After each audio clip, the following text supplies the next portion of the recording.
দর্শক মণ্ডলী, আজকে আমি একটা সুন্দর প্ল্যান দেখানোর চেষ্টা করব। এটা খুবই একটা ইম্পর্টেন্ট প্ল্যান। সেটা হচ্ছে যে আমাদের রুমের মাপগুলো, স্ট্যান্ডার্ড মাপ কত ফিট হয়, বেডরুমের মাপ কতটুকু হয়, বাথরুমের মাপ কতটুকু হয়, কিচেনের মাপ কত, রুমের মাপ কতটুকু হয়, ডাইনিংয়ের কতটুকু হয়, এগুলো আমি দেখানোর চেষ্টা করব। এটা আমাদের অনেক সময় কাজে লাগে, কিন্তু আমরা অনেক সময় এটা জানি না, যার ফলে এগুলো আমরা অনেকের কাছে জিজ্ঞাসা করি। আমি এখন আপনাকে এটা দেখানোর চেষ্টা করব যে রুমের স্ট্যান্ডার্ড মাপগুলো।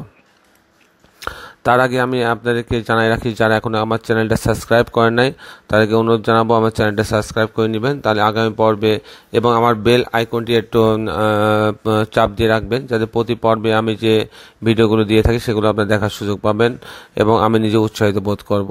আসুন আমরা দেখি স্ট্যান্ডার্ড মাপগুলো। তো প্রথমে আমি দেখি যে আমি যদি এরকম থাকে জিনিসটা, তাহলে এবার দেখেন যে আমার এক নম্বর হচ্ছে ড্রয়িং রুমের স্ট্যান্ডার্ড মাপ হচ্ছে 13 ফিট 6 ইঞ্চি বাই 13 ফিট। এটা হচ্ছে ড্রয়িং রুমের মাপ 13 ফিট 6 ইঞ্চি বাই 13 ফিট। এটা আমি আবারও বলছি, ড্রয়িং রুমের মাপ 13 ফিট 6 ইঞ্চি বাই 13 স্ট্যান্ডার্ড মাপ। সাধারণ মাপটা এখানে দেওয়া নাই। ডাইনিং রুমের স্ট্যান্ডার্ড মাপ হচ্ছে 17 feet by 15 feet 6 inch. Standard মাপ হচ্ছে 17 feet by 15 feet 6 inch. Dining রুমটা একটু বড় লাগে। আর সাধারণ মাপ এই ডাইনিং রুমের হতে পারে 13 ফিট 6 ইঞ্চি বাই 13 ফিট। এটা 17 ফিট বাই 15 ফিট 6 ইঞ্চি, এটা 13 ফিট 6 ইঞ্চি বাই 13 ফিট।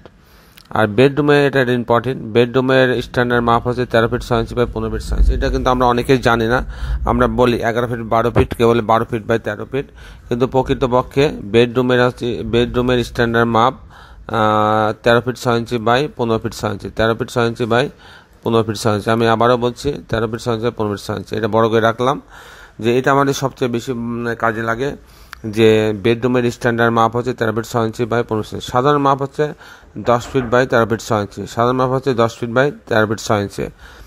আর বেডরুমের মাপটা আমি আবার বলছি, বেডরুমের হচ্ছে স্ট্যান্ডার্ড মাপ হচ্ছে 13 feet 6 inch by 15 feet 6 inch.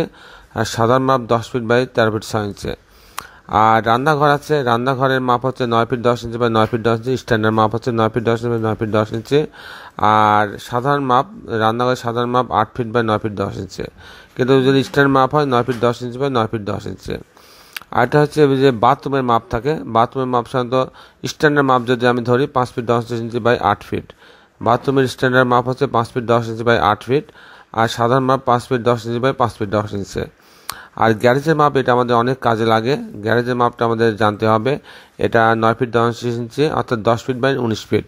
এটা হচ্ছে গ্যারেজের স্ট্যান্ডার্ড মাপ 19 ফিট, কারণ অনেক গাড়ি আছে যেটা 15 ফিট মতো লম্বা থাকে, 16 ফিট থাকে। তারপর গাড়িতে পিছনের দিকে একটু জায়গা এবং সামনের দিকে একটু জায়গা রাখা লাগে, সেজন্য এই মাপটা সাধারণত 9 ফিট 10 ফিট বাই 19 ফিট হলে ভালো হয়। আমরা অনেকেই এই মাপটা আমাদের খুব প্রয়োজন হয়, 10 feet 9 feet 10 inch by 19 feet. এই হচ্ছে মোটামুটি আজকের আমি ভিডিওটি আপনাদের দেখানোর চেষ্টা করলাম। ভিডিওটি ছোট, কিন্তু এটা অত্যন্ত গুরুত্ব বহন করে, তাই আমি এটা আপনাদের দেখানোর চেষ্টা করলাম। তাই দর্শক মণ্ডলী, আগামী পর্বে আরেকটি সুন্দর ভিডিও নিয়ে উপস্থিত হব। ততক্ষণ বিদায়, আল্লাহ হাফেজ।